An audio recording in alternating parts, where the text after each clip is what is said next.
Como é que vocês estão? Bom dia para vocês. Hoje nós vamos dar continuidade aí aos conteúdos do livro. Nós estávamos falando da dilatometria, certo? Na dilatação linear, para ser mais preciso.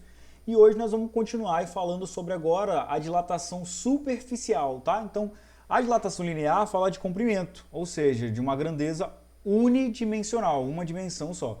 E a dilatação superficial fala agora, né, de um crescimento bidimensional, tá? Então, nós vamos analisar a dilatação superficial dos materiais quando estes possuírem duas dimensões grandes, largura e comprimento, por exemplo, e a terceira dimensão, exemplo aqui, a espessura vai ser pequeno quando comparado com as outras duas. Olha só o que eu estou querendo dizer. Coloquei aqui para vocês o desenhozinho de uma placa que vai ser aquecida, olha só. Mas antes, perceba que a largura e o comprimento, tanto faz falar que isso aqui é comprimento, isso aqui é largura, não faz diferença. O que faz diferença mesmo é na verdade, o que vale a pena é a gente entender isso aqui, ó, que a largura e o comprimento são muito maiores do que a espessura. Então eu chamei essa dimensão aqui, né, essa cotinha está representando a espessura. Aí você fala assim, professor, quando a gente aquecer então esse material aqui, essa espessura aqui não vai mudar?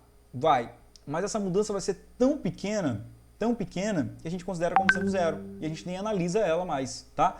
Então, considere então essa placa que tem uma área inicial a zero, uma temperatura θ zero, inicialmente. Aí eu vou colocar ela em contato com uma fonte térmica. Então agora essa parte aqui é a placa em um outro momento, depois de ser aquecida. Aí ela agora adquiriu uma nova temperatura, que eu estou chamando de θ, e algumas literaturas chamam isso de θF também. E a área é nova, que eu vou chamar só de A ou AF também, tanto faz. Eu coloquei aqui um desenho que a gente chama de planta baixa na engenharia, que é a vista superior, a vista aérea da coisa. Então, ó, só para a gente ter uma ideia. Então, a placa tinha esse tamanho e agora ela possui esse tamanho.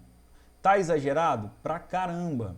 Mas isso é mais pela didática, para a gente poder visualizar de uma forma melhor. Na vida real, esse aumento é um aumento muito pequeno, é uma fração da área inicial, mas ele é significativo e traz alguns efeitos para a gente, tá? Nosso dia a dia aí, nas construções, enfim, nos componentes eletrônicos também isso acontece, enfim, tá? Agora, o que é interessante a gente saber? Que esse crescimento é radial para fora, tá? Ele tem a direção de raio e é para fora, né? Do centro para fora, tudo bem? Esse crescimento é do centro para fora, tem que lembrar disso aí sempre, tá?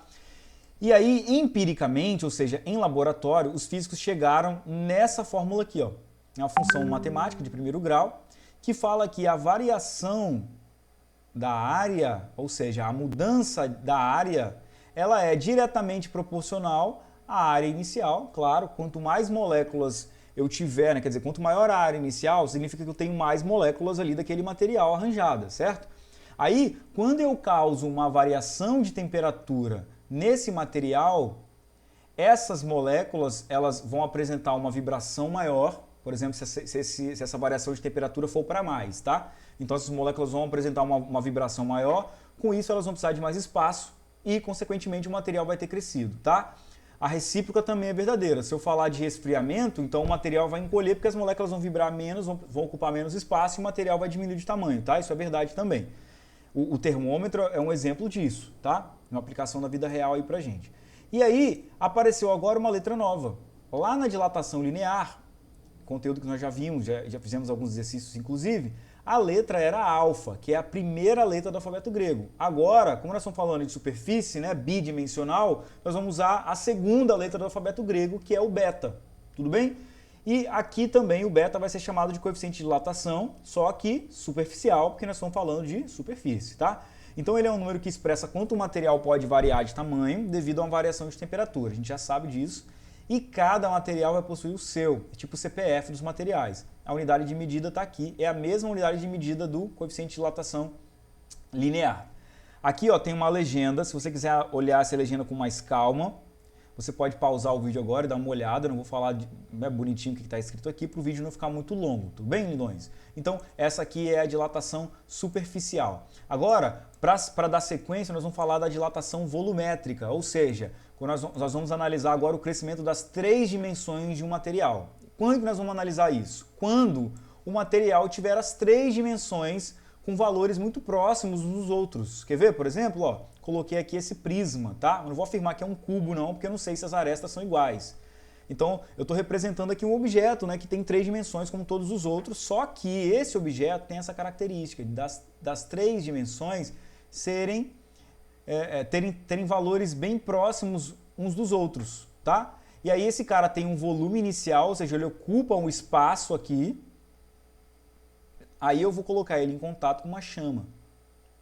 Aí essa chama vai doar energia térmica, as moléculas vão começar a vibrar mais e esse cara vai crescer de tamanho, tá? Por aquecimento ele cresce de tamanho, para resfriamento ele diminui de tamanho. A maioria das substâncias fazem isso, tá? Tem algumas exceções, nós vamos estudar as exceções. A água, por exemplo, tem uma exceção, né? Tem uma faixa de temperatura de 0 a 3 graus Celsius que a água ela apresenta um comportamento diferente. Nós vamos estudar isso com mais detalhe, pode ficar tranquilo aí. Agora olha só, eu coloquei aqui um desenhozinho para a gente representar, para a gente ver e entender melhor, né, didaticamente falando, que olha só, o cubo tinha esse tamanho aqui dessa linha pontilhada. Depois do aquecimento, ele agora apresenta um tamanho diferente, tá? E isso aqui, ó, é o aumento, tá? Como eu falei na dilatação superficial, o aumento aqui também está exagerado. Na vida real não é esse aumento todo aqui, mas é mais uma questão didática, tá? E aí a formuleta, ela vai assumir essa carinha aqui agora, ó. Como nós estamos falando de dilatação volumétrica, aí agora nós vamos calcular a variação do volume, a mudança de volume. E essa mudança depende do volume inicial e depende da variação de temperatura. E agora você vai perceber que apareceu uma letra nova aqui, que é o gama, que é a terceira letra do alfabeto grego. Justamente por quê? Porque nós estamos trabalhando com volume, que tem 3 dimensões também, tá? Então para você decorar fica mais fácil assim. E aí o gama também é um coeficiente de dilatação, só que coeficiente de dilatação volumétrica. Tudo bem, pessoal?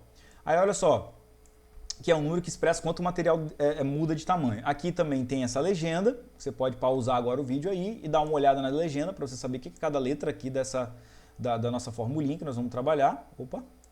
E agora sim, para finalizar a aula de hoje, nós vamos falar da relação entre esses 3 coeficientes de dilatação.